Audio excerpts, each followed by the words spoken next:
અંકલેશ્વરના જુનાદીવા ગામની સીમમાં બુલેટ ટ્રેન પ્રોજેક્ટની સાઇટ પર સિક્યુરિટીને બંધક બનાવી રૂપિયા 1.91 લાખની લૂંટ થવાના મામલામાં ચોંકાવનારો ખુલાસો થયો છે। પોલીસે આ મામલામાં ફરિયાદી એવા સિક્યુરિટી ગાર્ડની ધરપકડ કરી છે, જ્યારે અન્ય 4ને વોન્ટેડ જાહેર કર્યા છે। ગત તારીખ 16મી જુલાઈના રોજ જુનાદીવા ગામની સીમમાં બુલેટ ટ્રેન પ્રોજેક્ટની સાઇટ પર સિક્યુરિટીને અજાણ્યા 4 ઇસમોએ પકડી રાખી દોરડાથી લીમડા સાથે બાંધી કોપરના 2 વાયરો અને મોબાઈલ ફોન મળી કુલ 1.91 લાખની લૂંટ ચલાવી ફરાર થયા હતા।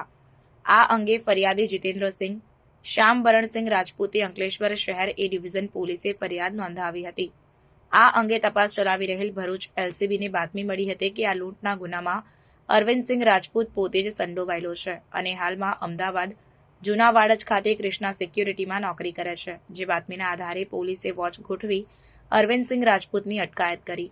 તેની પૂછપરછ કરતા તેણે 4 મહિના પહેલા ફરિયાદી જીતેન્દ્રસિંહ શ્યામબરણસિંહ રાજપૂત તેમજ ભીમસિંહ રાજપૂત, અંકિતસિંહ રાજપૂત અને શિવાકાંતસિંહ રાજપૂત સાથે જુનાદીવા ગામે બુલેટ ટ્રેન પ્રોજેક્ટમાં સિક્યુરિટી ગાર્ડ તરીકે નોકરી કરતા હતા અને તેઓને પૈસાની જરૂર હોવાથી તેઓ 5 ભેગા મળી બુલેટ ટ્રેન પ્રોજેક્ટના વાયરો ચોરી કરી હતી।